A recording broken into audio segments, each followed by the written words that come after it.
All right, I think we can begin. Good afternoon, everyone. Thank you for joining us.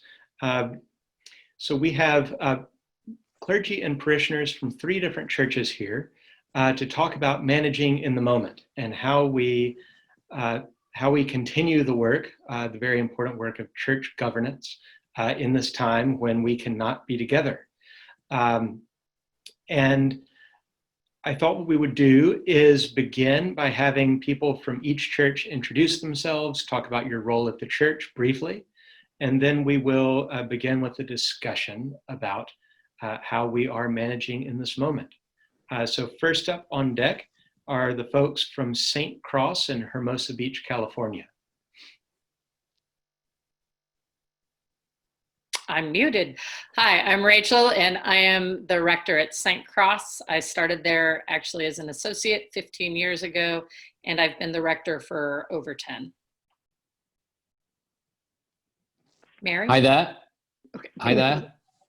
Hi there. I'm David Charlton. I'm a parishioner at St. Cross. I'm on the vestry there, and I'm also on the Finance and Properties Committee, and have been until very recently project managing one of our property rehabs that we've just finished up. Hi, I'm Mary Pierson. I'm a parishioner. I've served on the Endowment Committee in the past, and now serve on both the Finance and Building Committee, which was established adjunct to the vestry. And my background is in finance, financial restructuring, investment banking, and real estate. And since we have a real estate endowment, I guess Reverend Rachel liked that. All right, thank you. What about folks from St. Anne's in the Circle in Annapolis, Maryland? I'm Manoj Zacharia. I am the rector of St. Anne's Parish in Annapolis, Maryland. And I've been the rector here since August 1st, 2019. Afternoon, everyone. I'm Jason Hauser. I'm a parishioner here at St. Anne's in the Circle, and I'm also served as a junior warden for the last year. Thank you. And last but not least, St. Thomas in New York. Hello, my name is Carl Turner. I'm the rector of St. Thomas, Fifth Avenue in New York. I've been there 6 years now. Formerly was, my last job was at Exeter Cathedral in the United Kingdom. Lloyd? Okay, I'm Lloyd Stanford. Good afternoon, everyone. I've been a parishioner at St. Thomas for the last 30 years or so. I'm a cradle to grave Episcopalian. I'm a member of the vestry and at St. Thomas, and also I serve as the chair of the building committee. Good afternoon, everyone. I'm Greg Zaffiro. I'm a 10-year parishioner of St. Thomas Church, Fifth Avenue in New York. I am a member of the vestry there, as well as a high altar acolyte and elector. Sort of vocationally, I work in alternative investments, particularly in hedge funds, and I have a number of years of experience in nonprofit board service, and I appreciate being invited to join you for this call. All right, well, thank you, everyone. So I think that for the panelists and for everybody who's joining in on this webinar, we all hoped when the quarantine began, gosh, I guess back in the beginning of March, that this would be short-lived. We'd all be over it by summer, moving back into our usual routines, and that has not happened. And I think we all realize at this point that it may not be happening for quite some time.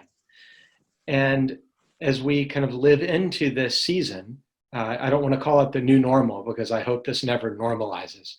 But as we live into this season, what are the best practices that churches are using to continue the good and holy governance of our churches? So I'm so glad that we have all of you on the panel from 3 kind of distinct and unique churches, kind of representing a bit of the breadth of the Episcopal Church.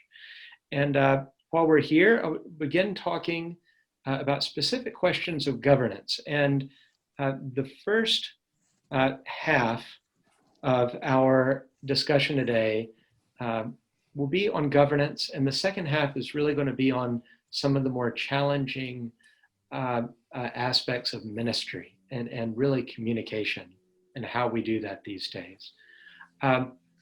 As we talk, for people who are joining us, if you have a question for the group, please include it in the chat, and I will try to find different times during the discussion to break to ask folks to answer questions.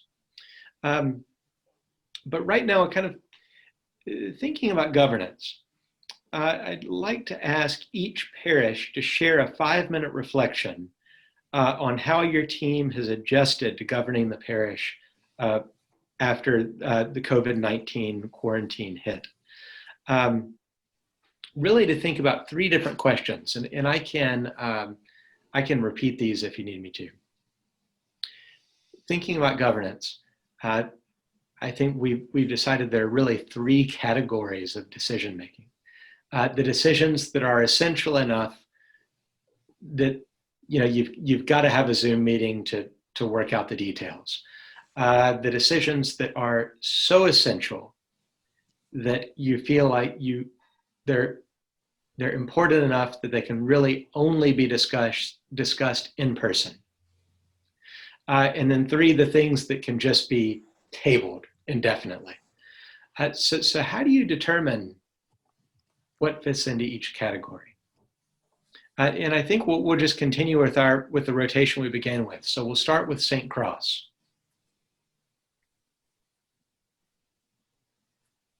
Thank you. And thank you for having us today. We, in true Southern California tradition, have changed the questions around a little bit because in Southern California, we still cannot meet in person for the most part. People do meet outdoors, but we aren't doing an outdoor vestry meeting or committee meeting, and we'll get to that. So we're kind of looking at how we've gotten to where we are now. So one of the things that Luke, you said that I think is important is how do we continue doing what we've already been doing?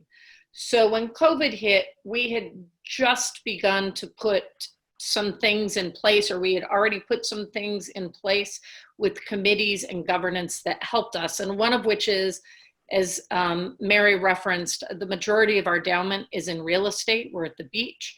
And so the vestry had formed a separate committee to look at highest and best use for what we have and how do we use our property to both generate income, or do we use it for outreach? What are the things that we need to be doing? So we had already looked at that before anything ever hit.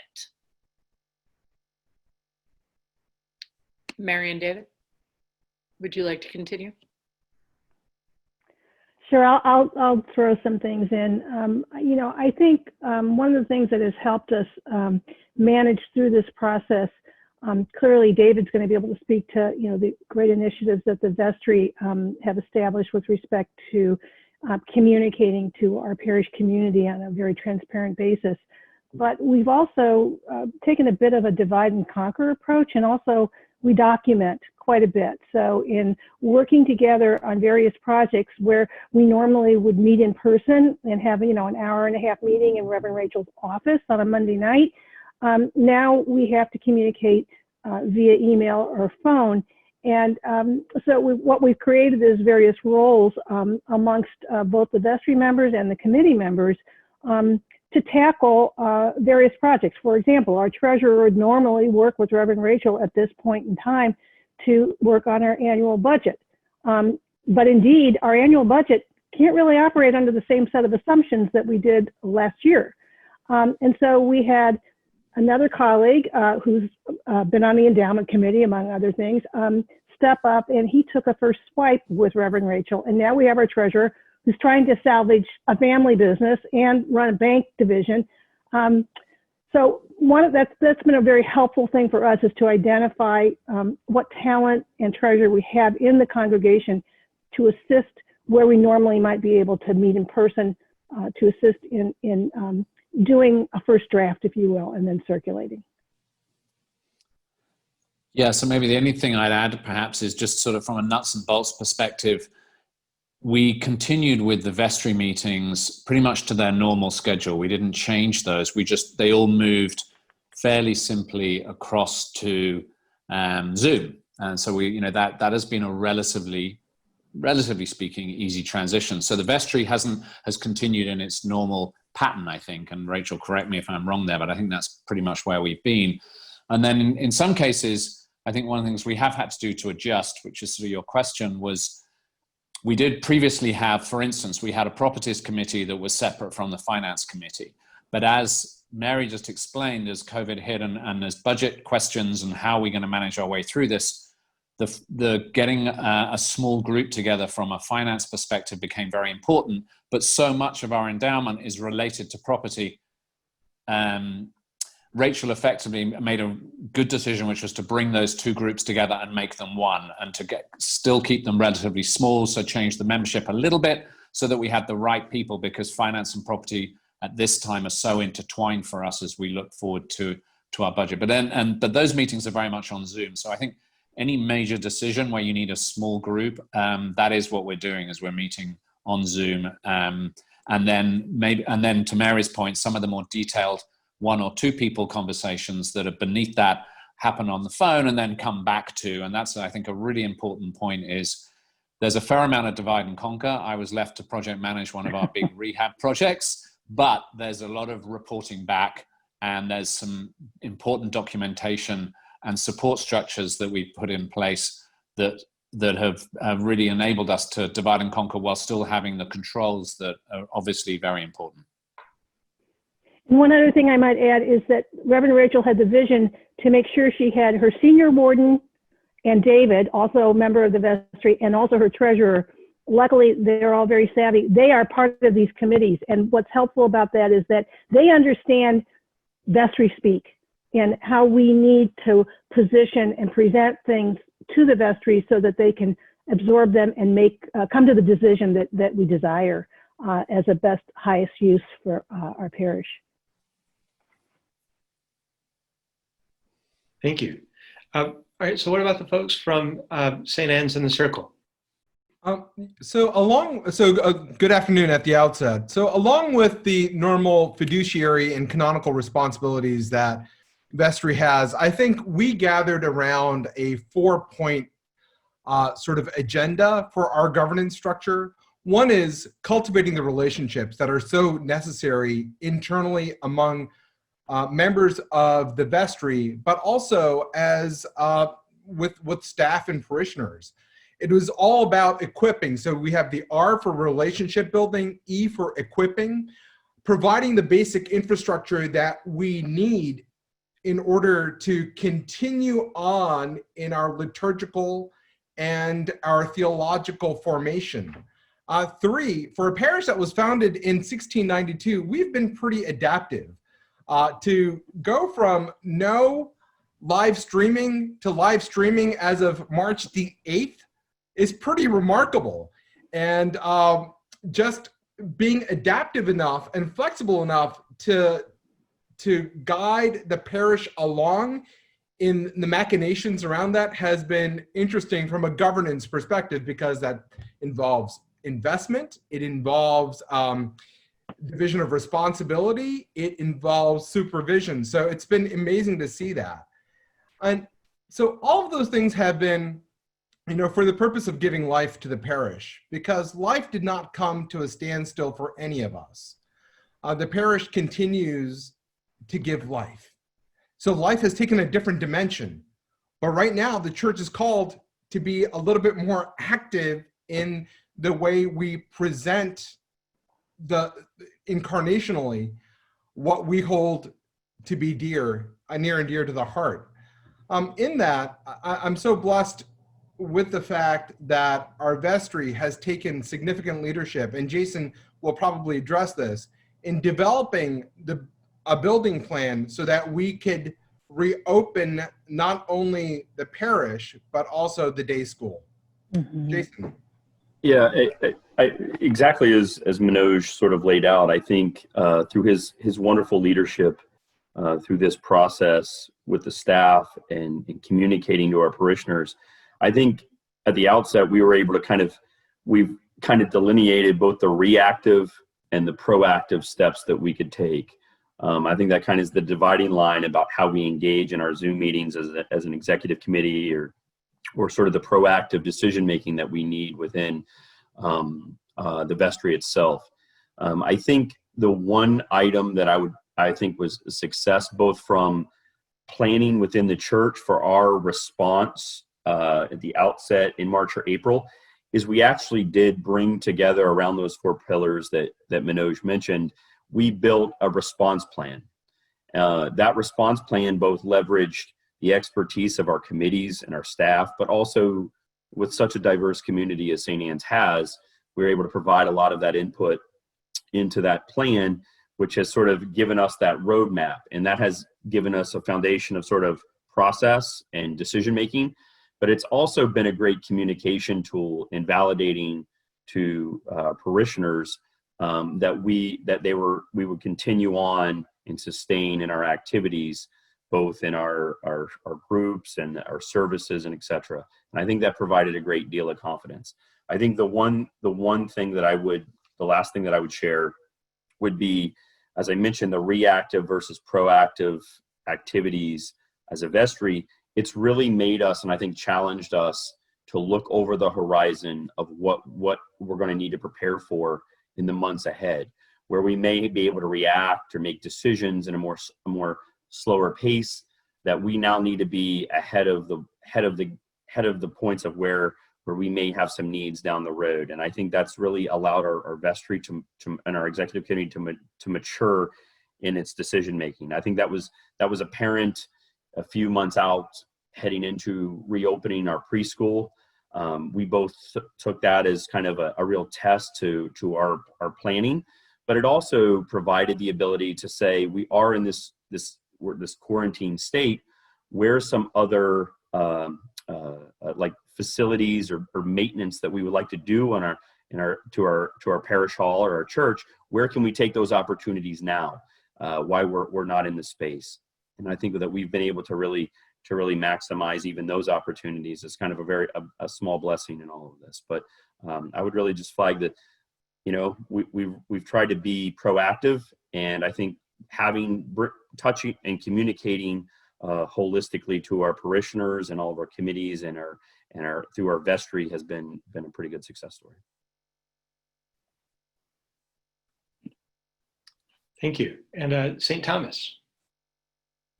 Thank you. Greg, Lloyd, would you prefer to start, or shall I start? I think you can start, and then we'll follow up. Okay. So I look back to the beginning of all the pandemic. I was actually in Oxford and London when my wardens telephoned me and said, "You better come back quick because the National Guard's gone to New Rochelle." We were poised we had such a busy schedule of events. We had just finished a very in-depth year of self-study and strategic planning with a wonderful consulting firm, which involved a dozen parish meetings and focus groups and all kinds of a survey of 1,200 people, you name it. We were really poised, just about to release all the data we discovered and all our plans, and tested out all our thoughts. We're about to go on a parish pilgrimage to the Holy Land. Our headmaster of the choir school had suddenly quit and left in January, which kind of set the cat among the pigeons. So we're also dealing with all the fallout of the alumni and the parents going, "Why is he going?" And it's a scandal. Well, there wasn't, thank goodness, just that he went somewhere else. And we're in the middle of a search for a new chief advancement officer. Our director of development just retired. So when all this hit, it was kind of, your question about what do you put on hold, I kind of smile when I look back, because not one thing was put on hold. And I pay tribute to my 2 lovely colleagues here, Greg and Lloyd, who've walked with me through these last months. Let me say several things. I think I've never been more exhausted in all my life. I've never worked so hard in the summer in all my life. And yet I've never felt so proud and connected with the parish and the school and all the constituent bodies that make up St. Thomas, which is a curious place, but a wonderful place. I'm having to deal with a boarding school, which suddenly had to shut down and send the boys home. Having to deal with, the fact we had to appoint an interim head of school and then start a head of school search, because if we didn't, we wouldn't have a head for 2 years. If we didn't sort out our Office of Institutional Advancement, we would start 2021 set back, and yet we've gone forward. The last few months, governance for us has been a galvanizing of working collaboratively as a team in a church which traditionally has been very much sort of, well, Father does this, and the bankers do that, and the school does, everything is, I inherited a church which was, should we just say a little bit set in its ways, and should we just say a little bit, in silos. That's all gone. It's wonderful to look back. More people than ever are coming to Mass. More people than ever are praying with us. The vestry has met 14 times already this year, and the standing committee, our executive committee, has met 9 times. We're talking more and more, we're praying more and more, we're reaching out more and more, pastoral care, and it's strange, I really had to wrap my brains, is this something we haven't been able to do? And whether it was, in the early weeks, we had a member of our custodial staff sadly die of COVID-19.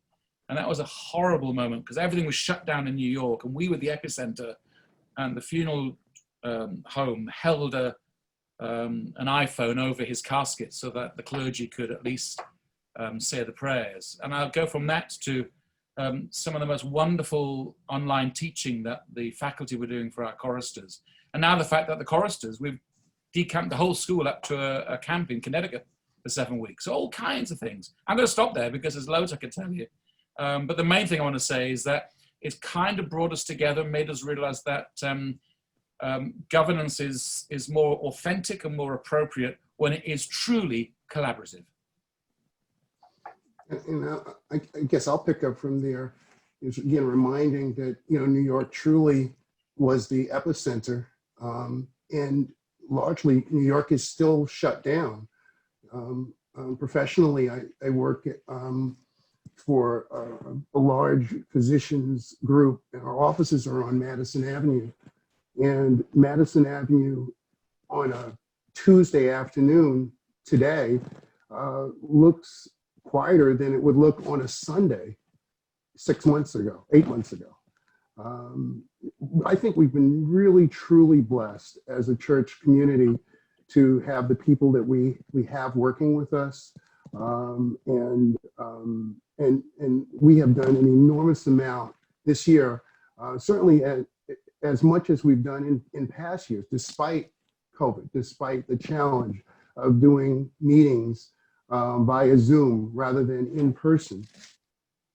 As the chairman of the building committee, we had a huge project this year, and that was dealing with a huge component of our HVAC system, our chillers, going from 4 chillers to 3 chillers. It's something that's done only once every 25 years or so.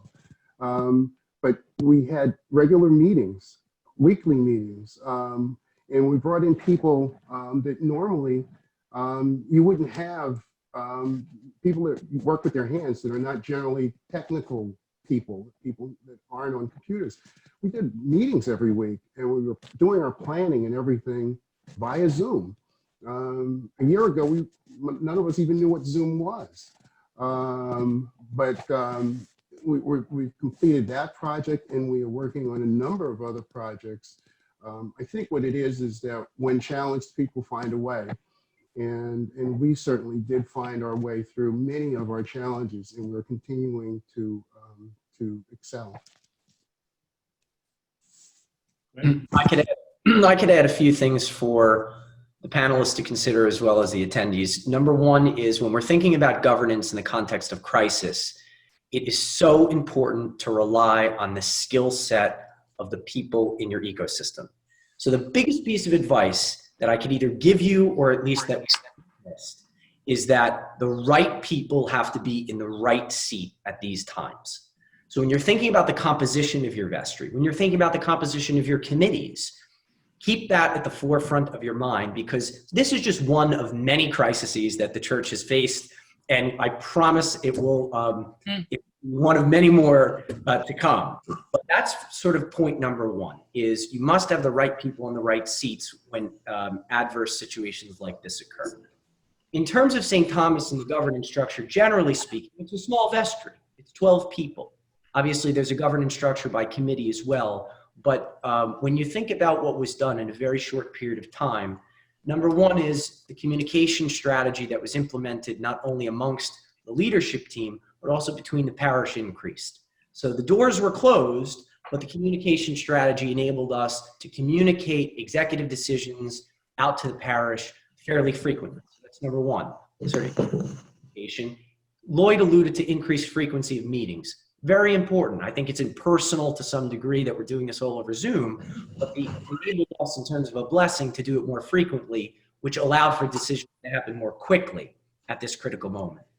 Third is a webcast of the liturgy. That's not available to all churches, and it's certainly something that St. Thomas had never done in 200 years. But it just so happened that we were on the back of this strategic plan and self-study, where it was very clear to us we were going to invest dollars into digital communication. This came to the forefront. That enabled some of the aspects of communication to go forward, not only in reaching additional parishioners and our own body, but it enabled that to happen more quickly, which, as the rector had alluded to, at a place that just is set in their ways, you tend to get a bit of inertia. That was very helpful. And the last thing is around the boarding school and an educational institution. In addition to being sort of this renowned parish on Fifth Avenue in New York, we have a choir school of 30 boys who live and learn together. That creates a whole separate complication. And we were lucky enough to have the right interim head who stepped up and made what can only be described as heroic strides in moving the school to reopening in a very dangerous situation and convincing parents to even give their boys over at such a young age and then give them over in a pandemic is kudos to the head, the interim head for doing that. But it goes back to the original point that I'm making, is really to think about when you're placing people and electing people in positions of governance and authority, that you have the right skills matched for the right moment. So thank you. So there have been several questions about how you all are going to run your parish annual meeting. And there's one question I think will be specific to St. Cross. It says, my biggest governance concern is about annual meetings in the state of California. My understanding is that the laws governing nonprofits prohibit absentee or proxy ballots. Any suggestions? The diocese is having a virtual convention, and I'll be watching closely. But how are you all planning to have your annual meeting? And when is your annual meeting? So I'll start with St. Cross. Our annual meeting is historically in January, and I will be honest that upon returning from a short 1-week vacation, I am gunning towards Advent and Christmas right now. And the annual meeting I know needs to happen, but it hasn't quite made it to the forefront because our priority is going to be Advent and Christmas. But I've heard that also. I am waiting to see what my diocese is going to do. We're going to do the best that we have with what we have. I wouldn't say, there are things that we've had to adapt. So for example, and this doesn't exactly answer, because yes, we need to stay within California state regulations, but we keep having, and I hate the words pivot, nimble, and grit. Like if I never hear those three again, it'll be all right. But we've had to work with all of those. So for example, with our vestry, we've had a very long-standing rule that discussions don't take place on email. It has some history behind it, but that's just one of our things. Like if you want to have a discussion, pick up the phone, call someone, meet them for coffee. clearly that's all gone out the window. We do a lot more on email now than we used to. And yet at the same time, we have to keep reimagining what it is, which our committee for reopening, which I think, Manoj, you were talking about that, how are we going to do this? What is it going to look like? We originally were the reopening committee, and then that had to get thrown out because between the state, the county, and the diocese, everything kept moving. So we've just become the reimagining committee because we're always reimagining something that we're doing to keep our parishioners connected. And so when it comes to the annual meeting, it's going to be on Zoom. I don't know if we're going to do a mail-in ballot. I don't know if we're going to do a drop-it-off ballot. That's something I'm waiting to see if maybe the diocese has found some technology that we aren't aware of yet. So I'm with you from St. Peter's who asked that question. It's in there, but because most of us, our annual meetings are in January, I don't think we've quite tackled that yet. And David and Mary, if you want to jump in on that, you can, but I'm going to guess you're leaving that one in my bucket for now. Luke, at St. Anne's, this was an item of discussion 2 vestry meetings ago, and we have begun the process of delegating our chancellor to look into what is a legal way for us to move forward with certain bylaw changes. One, the ability to actually have vestry meetings over Zoom. I mean, we've been having them, so it may be that at the end, when we finally do meet in person, we have to ex facto ratify the decisions that were made across the 10 or 12 vestry meetings we would have had. But our chancellor is looking at ways in which we can meet. Our annual meeting is set for February, the last week of February, the last Sunday in February 2021. And we hope to have a report about a legal way in which we can effect the annual meeting, because in our bylaws, there is mention of physical presence and quorum and things like that. So we are dancing the dance as we speak.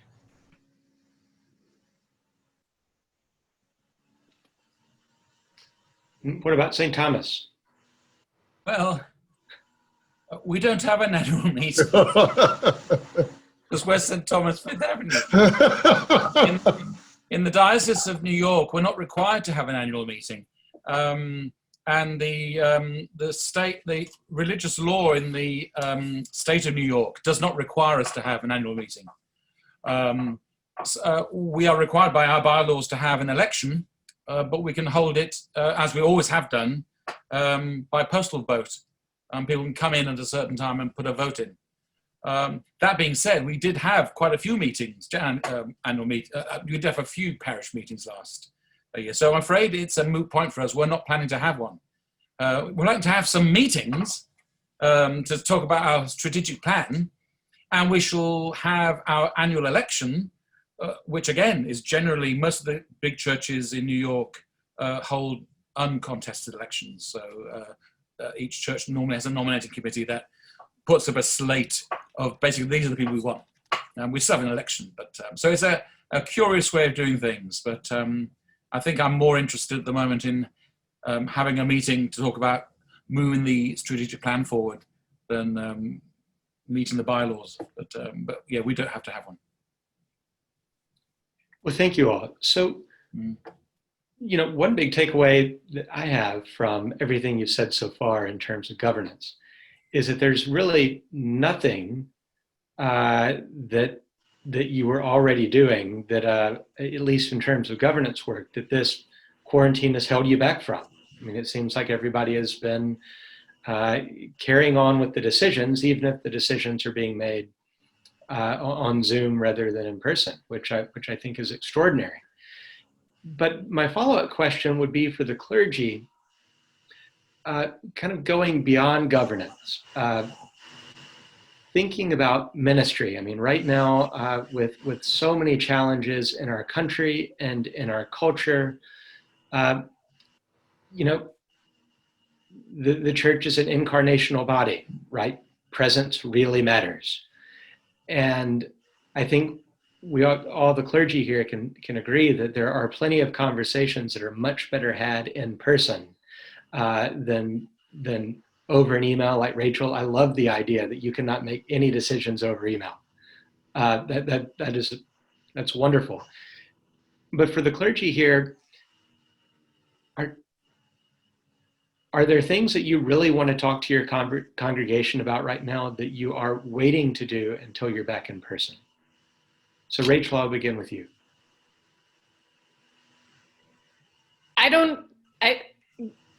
No.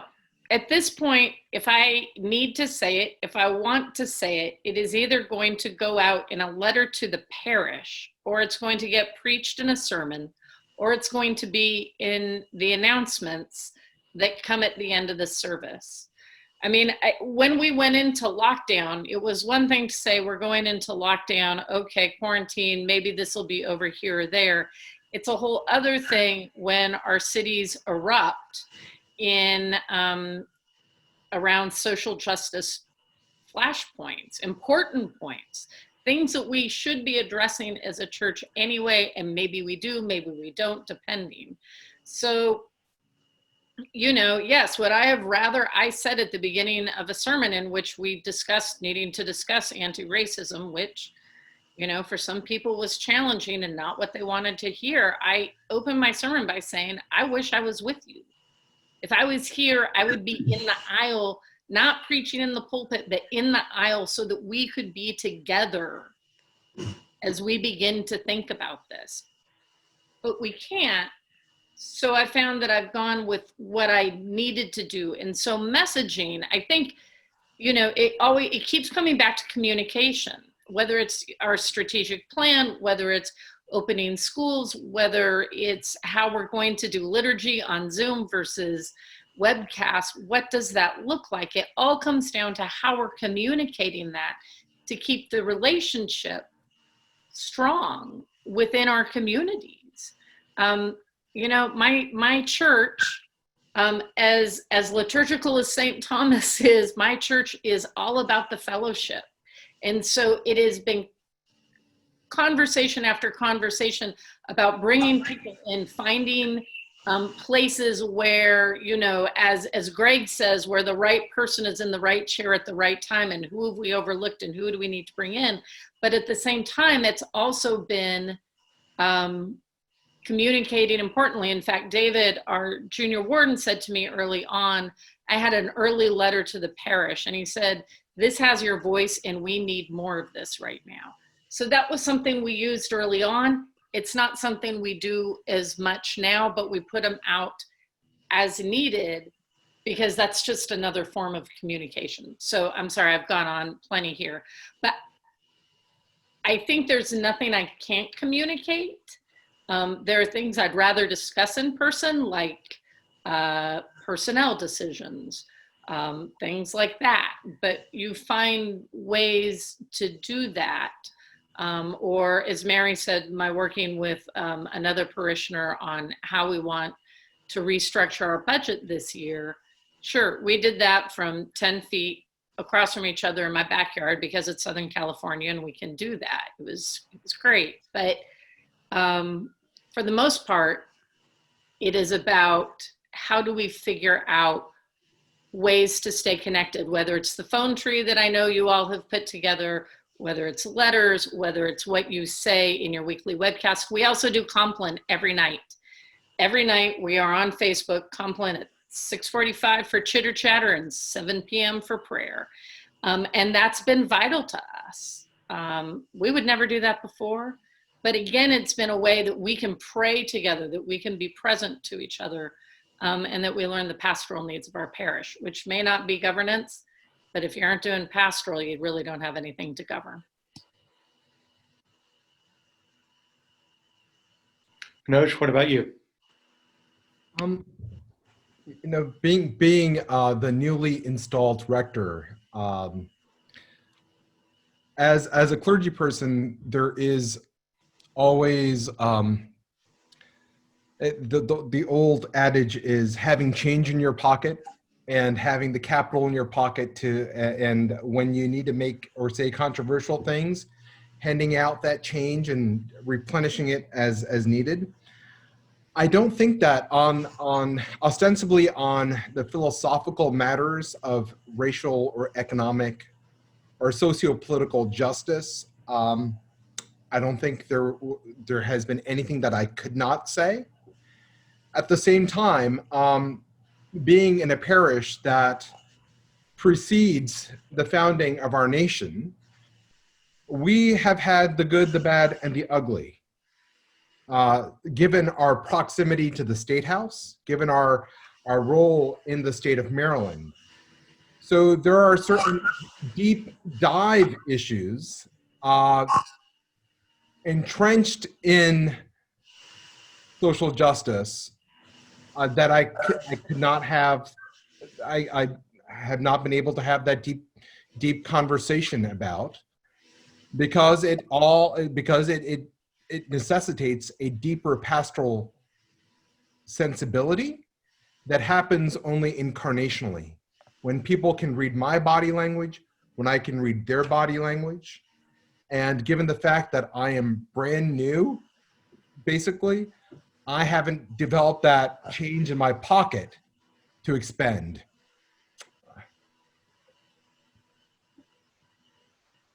And what about at St. Thomas? I've forgotten the question now because I'm fascinated listening to what Rachel and Manoj said. I want to pick up from what Manoj says about reading the body language. We just had a meeting of some of the rectors here in the center of New York, Trinity Wall Street, St. Bart's, St. James, Haven Arrest. And the subject of the mask. Wearing the mask in worship, because a lot of our churches are open now for Sundays. We've been open for weekday worship since July, and we've just started opening for some limited worship on a Sunday, and we're soon hoping to have an ensemble to sing as well, like Trinity are.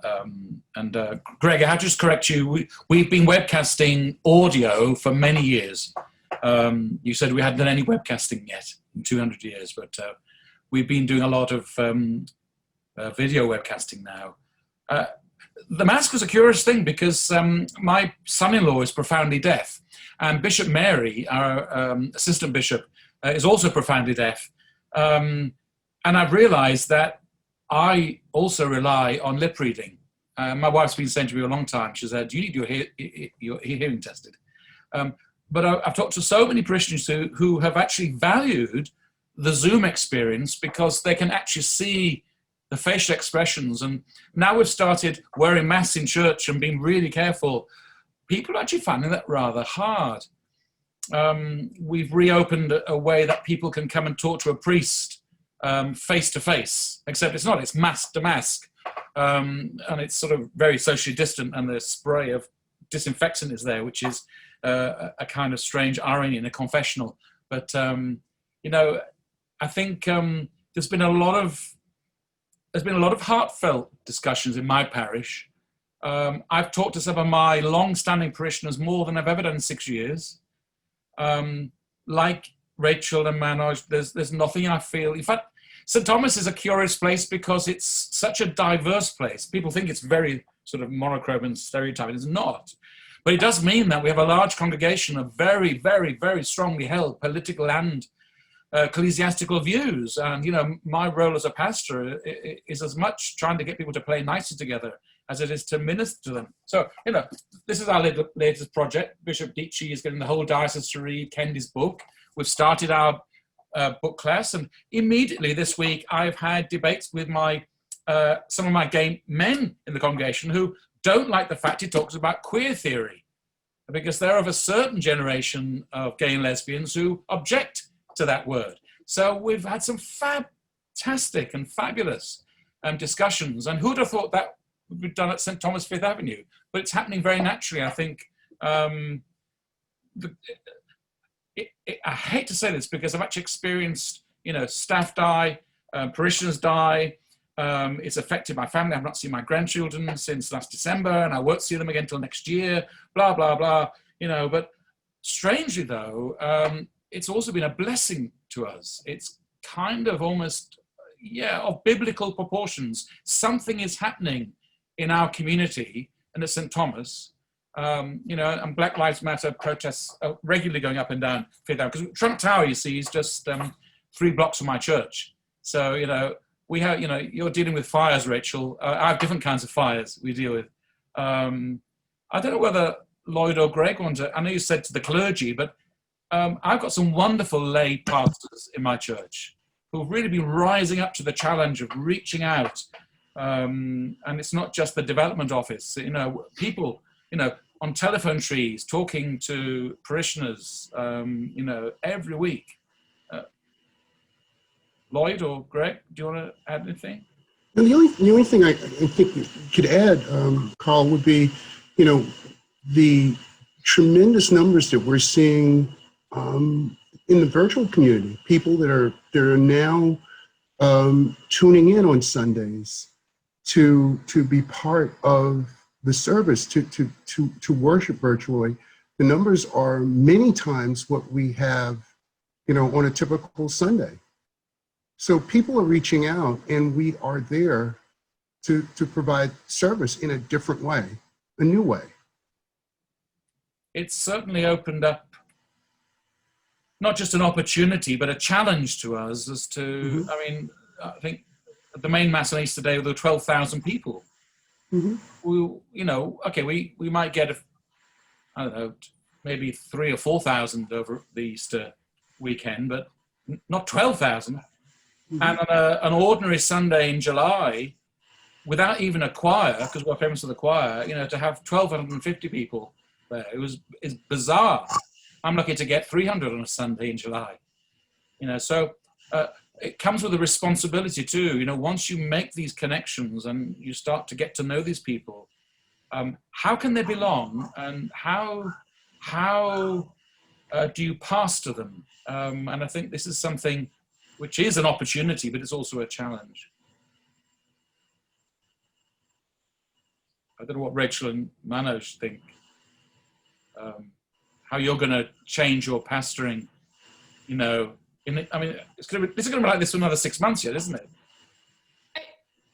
Manoj, do you mind if I jump in, or you?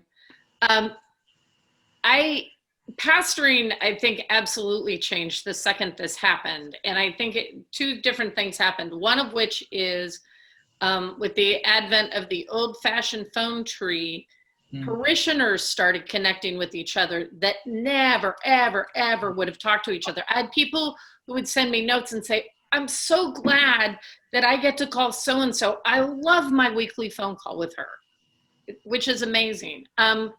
Our youth, who often connect with our seniors and couldn't do all of the things that they normally would have done, they got into a letter writing campaign, and we're about to do it again. And suddenly these 14-year-olds are getting letters from 80-year-olds, and they're like, look, Miss Mary wrote me. And it's deeply important. In some ways, we're actually, I don't want to say going back, but we're rediscovering what we've already known about how can we pastor, how do we be in touch, and it is personal. It's personal that makes a difference. And you had something else in there. The online baffles me, because our numbers are well above what they are, but there's no way to know, is that the person passing through? Is that the person who wanted to see what we were doing? Is it my colleague who's like, well, I'm going to go check out what someone else is doing, which is fine. I don't care. But how many of those people are people that we need to pastor to? And the one place where we've made those deeper connections has been on our nightly compline. And we've had 2 or 3 people who've become solid in that. As opposed to, and we have an online newcomer card, and we connect with people when they come in, and we always welcome them.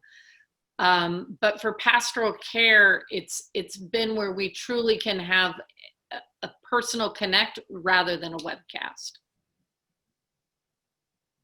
mean, I echo everything that Rachel and Carl has mentioned. We've seen our Stevens Ministries sort of expand their scope, using them and then 30 other volunteers to make the phone calls to over 1,800 in the parish. And I think one of the things that this is highlighted, though, is if this is going to continue, how do we actually do the invite, welcome, connect sort of ministry for people who find us virtually, want to remain connected to the community? What does that sort of welcoming and connecting piece look like during this time? So we have a staff person who is, we had a meeting about this today, and she's very tactfully putting some steps into place where there are pathways for connection. As a side point, I'm amazed at how beautifully the online platform has taken off. St. Anne's has had a tradition of daily evening prayer. And during daily evening prayer, usually it's 2 to 3 people who gather at 5:30 at night in the sanctuary praying. Right now, we're seeing the 2 to 3, instead of 2 to 3 over the online platforms, we're seeing 20 to 25 people per evening gathering, praying together. And when we did Compline, we're seeing more people coming and participating in Compline and offering their pastoral needs over chat, prayer requests over chat. So it's been an interesting learning, and to follow up on those chat prayers, to make the phone calls, the conversations, the connection piece, to follow up and make sure that people are doing all right or are getting the help that they need has definitely been an adaptive challenge for us at St. Anne's. Rachel. Sorry, one more thing on that, and it connects to Greg talking earlier about how the webcast just wasn't a part of it, and everybody was trying to figure out, how do we do this? We had been given a gift actually from our we were just finishing a capital campaign, the construction on it, when COVID started. But from a prior one, about 8 years prior, I'd been given a late gift that I'd been holding on to. And the person said, look, it didn't happen in the first one, or what you want done in the second that isn't going to happen. Please just wait and use this where you need it. So we knew we needed to upgrade sound and get cameras in. And so luckily we had that gift, but part of the reason we put it towards upgrading sound and cameras in the church is that we know, even when we go back, and I know someone asked, how do we know if we're losing parishioners or not? That's a great question, but I know that when we go back, it will not be the same. This may not be the new normal, but we're going to go into what's a new normal. And I know that online is going to have to continue, because people are going to happily come to evening prayer if they can just stop what they're doing at their work desk or Compline and come in and pray with us and go back to what they're doing, homework, cooking dinner, their own work. And so the one thing, and I think this does relate to governance, is we have to continue to think about how we use the virtual world when we come back, and in what ways, where do virtual and incarnational intersect when we are allowed to be back in person. That's a really good point, Rachel. And Lloyd and Greg will laugh at me because you know how words get appended to something, or someone invents a phrase and then everyone uses it. And I've hated it ever since people have called it virtual. This is not virtual. It's just not in person. I am not socially distant from my parishioners. I'm just physically distant. There's a wonderful essay by John Macquarie on the different kinds of presence and how you can still be very present on the phone with someone. Anyway, that's going off on a tangent. But do you know, what's been lovely, I loved hearing what Manoj was saying. And, you know, obviously St. Thomas has a very big liturgical ministry, you know, 19 masses a week and 5 choral services a week and all of that. And we've had to pare everything down, but we've carried on. And each day, the lunchtime mass has been webcast, and the Sunday liturgy has been pre-recorded because there's a lot of problems in New York with Zoom early on. But you know, one of the little things that's happened, we have an image of Our Lady of Fifth Avenue near the doors of the church, and we have what's called shrine prayers every day. So we thought, well, actually we'll broadcast those. And you can always send in your prayer request to St. Thomas on the website or send an email in. And now it takes at least 10 minutes or more to read them out every day because people are throwing us prayer request after prayer. You know, John who has cancer, pray for my mother who's in hospital, pray for so-and-so whose marriage is breaking. All this stuff's coming through day by day by day. And it's become incredibly moving sort of offering in the space which for months has been with the doors closed, yet still a place of prayer. So that's been a very beautiful thing. I think the way we've been praying together in different ways, whether it's Compline, you know, who'd have thought we started Rosary and, you know, 25 people have been coming to Rosary. I mean, it's bizarre. It's crazy, you know.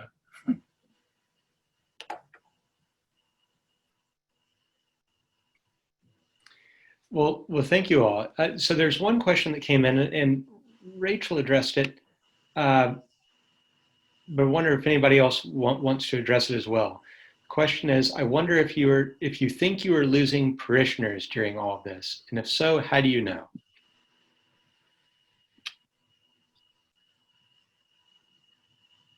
Well, I know I've lost some of my parishioners, and there are all different kinds of ways of losing them. So being at St. Thomas Fifth Avenue, we have a very diverse congregation in terms of social mobility, should we say. So a great crowd, you know, went off to the Hamptons or to Florida or to California, all over the place. It's been amazing. I mean, our Sunday school has been meeting from as far away as Canada with Zoom. It's been bizarre. And a lot of people stayed behind, but I've had a number of people who said, I'm not coming back. I've had a number of parishioners who said, I bought a house in Connecticut. Or 2 people said to me the other day, Father, I need to tell you, my husband and I are going to move to Dublin for 5 years. I went, oh, you know, and these are all my big pledges, you know. So, you know, I'm trying to think, oh, well, you can still belong. And then I've had the crazy people. And I had somebody who said, you know, how dare you even mention the name of George Floyd? I hope that you have a place prepared for you in hell. And that was a parishioner, you know. And, you know, so I have lost all kinds of people for various reasons. Luckily, most of them because they want to live somewhere other than New York. But it's sad. Luke, in terms of engagement, because there are a lot of parishioners who do not want to engage on, I'm struck by Father Carl's wording about virtual. So I'm going to say disembodied worship. How about that? They don't want to get on YouTube or Zoom because of fear of the government tracking them, et cetera, et cetera, et cetera. So in that way, we have lost a few people, but they have written to me or given us an indication that once we are fully active and there is a vaccine, they will be back. So have we lost people? Yes, but at the same time, we've actually had 12 families move in to the register. So it's just been an interesting time, and that's probably the understatement of the century. New York, I'll just add that, again, New York, the epicenter is a little different than many other places. Again, for those of you who are familiar with Midtown Manhattan, you can't picture walking down the street during the week and folks not being on the street. Literally, you can walk down Madison Avenue today and see 2 or 3 people on the street at most. You can see high-rise towers where that were once bustling, and it's very quiet today. So will it affect us? I think it absolutely will affect us. New York, I don't think it's going to be like it was 8 or 9 months ago anytime soon. Folks have left the city. My wife and I had an apartment that we had for a period of time while she was working in the city. There once was a time where it was very difficult to get an apartment in Manhattan. Now you not only can get an apartment in Manhattan, but you can get an apartment for half the rent as it was 8 months ago. It's a very different place. And I'll just say this, I think that one of the things that I think folks should take from this discussion is that things have changed pretty dramatically. And it's really, really important that we realize what's happening and use, I won't say, I guess I can say virtual, that we expand and use these means to reach out to people, because that's how people are trying to reach out to us. It's just very different than it was, and we just have to adapt to that. Luke, if I could add something. Sure. I think if I had a magic lamp or a wish, it would be that this did not happen, that COVID didn't happen, and that we were, despite all the challenges that churches face in getting things to where we are that have maybe been helped by the crisis. Video casting was something I cited. But you asked the question of sort of lost in terms of parishioners. I think more broadly, what have we lost? And when I think in those terms more broadly, the first thing that comes to mind is sort of the economy of attention and what competes for attention. And to regain one's attention after this moment is very challenging for a church like St. Thomas, which sits in the middle of Fifth Avenue with blaring lights across the street, protests going up and down, and a million things that compete for your attention at this moment. And to me, I think that's an irreplaceable thing. Now, Reverend Rachel talked about this astutely, the fellowship. I'm smiling because the fellowship aspect of pastoral care. Obviously, governance, you have nothing to govern if it's not there. And this is the most challenging part of where we sit today, is developing that fellowship in a digital way without the physical presence is a huge loss to me as a parishioner. And I happen to be one of the most engaged parishioners with people on this call. Many of you feel that same sense of loss. So I think when we're talking about the loss, yes, people will move away, but to me, it's the church is front and center in our lives, and it is for so many people. And not to physically be there has removed that from the attention span. And how we regain that, sure, it's going to take a lot of time and a lot of hard work from all of us on the phone, the people who are obviously watching this. So just put that out there as you're thinking about a game plan forward in terms of governance, thinking in terms of bringing that to the fore of people's minds again. All right. Thank you all very much. We're kind of drawing near to the end of our time. Wondering if anybody has questions, please shoot them in. And until we're waiting, do you all have any closing thoughts? Yes, Mary. Very interesting, everyone's observations. And having been a New Yorker for a long time and living and owning a co-op on the Upper East Side, and having suffered through 9/11, I can't imagine. It brings tears to my eyes so much to hear you speak about the situation there, Reverend Carl. One of the things that I think is important for the entire community is to do what if thinking. And some of us don't have the luxury of hiring consultants, which is a fabulous way to go. I've done that in business many times.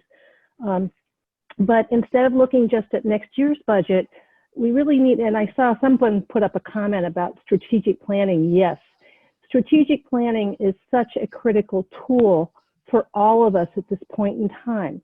And so we really need to look out beyond 2021. And, being an economist by training and a finance person, this recovery is going to be a long one. I mean, there's going to be certain industries that are going to do well, but there's going to be a lot of people hurting. So not only is it about strategic planning with respect to, what are our pledges going to look like, and who's, how many participants are we going to have, but we also need to think, where are we going to do our outreach going forward? We need to really think about, who's hurting the most. I had this conversation with someone just the other day, to really rein in our resources and put it to the highest and best use so that we can make an impact in so much of our communities that are hurting. So thank you for letting me share that. So we've had one last question come in, and I think this does relate to good governance, because I think to govern well, you need to be healthy. So how are you all taking care of your own mental and spiritual and physical health during this quarantine time? Because Carl, you talked about how you've never worked as hard, especially during the summer, as you have this year. And I hear that from every priest I know. So how do you do it? Gosh, where do I start? Eating. Isn't it funny? The danger of lockdown is that old habits die hard. I have a lovely parishioner, Betsy. She is so funny. She used to be a journalist and she's an artist. And she rang me up one day and she said, Carl, she said, I've got this new recipe for you. And I said, I'll try that. And she said, do you realize at the end of this pandemic, there's going to be 2 types of cooks? And I said, what are those 2 types? She said, fabulous ones and alcoholics. Sorry, it's probably not a very, very appropriate thing for C, but a lot of my parishioners have also laughed, and maybe it's because I'm British and I grew up with, just after the war and, all that sort of stuff. And, I think my last word then will be to say, here is the best thing I learned in the last 6 years from a former warden of St. Thomas Church, 5th Avenue, who was a lawyer. And I, like you, probably get too many emails. I think if, you remember, Peterson's Bible, what's it called? The Message. I think if I rewrote the book of Deuteronomy, it would be, before you blessings and curses, it would be, I said before you emails and telephone calls. Because I think email has become a curse in my life. And why is it that on an evening, I foolishly open my emails before I go to bed? Dear Bill said to me, Father, it's very simple. He said, you must do what I do. And I said, what's that, Bill? He said, when you have your supper, you turn off your emails and you do not look at them again until after your breakfast. I said, but what if they need me? He said, look, I deal with people's estate plans. He said, what's the worst that can happen? Someone dies. They'll still be dead in the morning. And I said, Bill. And he said, no, he said, Father. He said, you have a mobile phone. You have a phone in your bedroom. If they want you, they can get you. He said, but do not read any emails from supper time to after breakfast. And through COVID, I have dutifully done that. And my stress level has fallen. There we are. There's a handy hint from a Brit.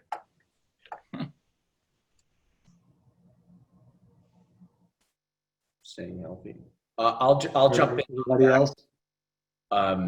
So I loved Reverend Rachel's comment about doing business over email and how to conduct it is more appropriate over the phone. That's number one. In terms of staying healthy, you have to balance the analog versus the digital. And I think the digital has taken over a big piece of our mind share, which does detract in a way from our mental health.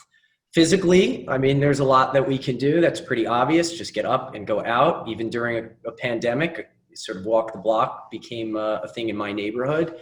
But I have taken, just through this entire exercise, a break from social media. I deleted all of those applications. And it's a challenge because we're doing so much on webcasting through Facebook and other digital means. And I'm not seeing that as much, but I found that to be a very important part of just doing one thing at a time. And I know that's so difficult, but if you can just every day, just focus at least on doing one thing well at a time, it does feel, for me, it alleviates a lot of the mental anguish that you feel in leadership, in governance, and then also in extraordinary periods of stress. I would just add one thing. The phone tree thing was a really interesting learning experience. But one of the things I found very helpful going through the whole COVID thing, because you end up with a very small group of people, as in your family, that you're actually permanently with. My 10-year-old daughter, when someone asked her recently, chimed up and said, well, they asked her how she's doing, and the answer was, well, it's okay, but I'm with the same 4 people for 6 months, gets really boring, so which is fine. I don't blame her. But I think one of the things I found really helpful is actually reaching out to people that I've not been in touch with for a really long time. COVID has given me a sort of an excuse to do that, right? I've ended up connecting with a whole bunch of university pals from England because I left there 20 years ago, old friends, other people. It's given me an excuse to, and I found that really helpful actually, and just sort of taking myself out of my day to day. So that's just a tip. And the thing that I think becomes challenging as we move forward is the first 3 to 6 months where it's this unique period. You sort of do all that stuff. It's really easy to let that atrophy now. And I think we've got to be really careful about that. We've got to keep trying hard to do those things that were bolstering us during the early phases, because otherwise it does get wearing. Luca, I have 3 numbers on speed dial. The first number is my therapist. The second number is my spiritual director. And the third number is my confessor.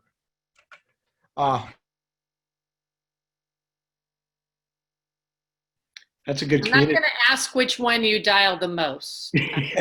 Confessor. I was going to say that's between you and your confessor, so I don't need to know. Were you done, Manoj? Did you want to say? Okay. Like on my best day, I am sitting looking at the Pacific Ocean. It's a little bit obnoxious, and really it's only a peekaboo, but it's right there. Ask me the last time I put my toes in the sand. Now, part of that is because Southern Californians don't think they need to wear masks where we are. So that's a problem. I'm just not going to go engage in that. But on my best days, it's exactly, I get out, I walk, I cook for myself, I eat well. I call my bestie at the end of the day and we compare notes on who had the craziest whatever. I have a Zoom happy hour with my buddies, which is more screen time, but it's my college friends. But I don't always have my best days. And for me, I think also, prayer has been really important. We don't come from a tradition. If I told my congregation we were going to do daily morning prayer, daily evening prayer, I wouldn't have 2 or 3. I'd have 0. I'd have me, and that'd be okay. Like that's what most of us do anyway.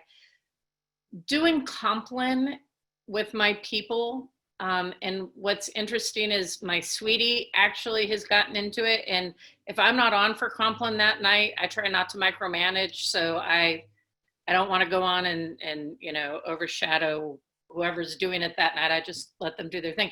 But he'll get on and he'll watch. And so to be driving in the car somewhere and that we both can just go through the service together really has been life-giving to me. In a way, praying together in that way, in the way that the offices were really meant to be prayed, it has been very life-giving. It's remembering, Rachel, that the daily office has always been the prayer of the church, not the priest's breviary. All right, well, everyone, thank you very much. This has been a great call. For everyone who's participating, this has been recorded. It will go on the SEEP website, and you can find it there later in the week.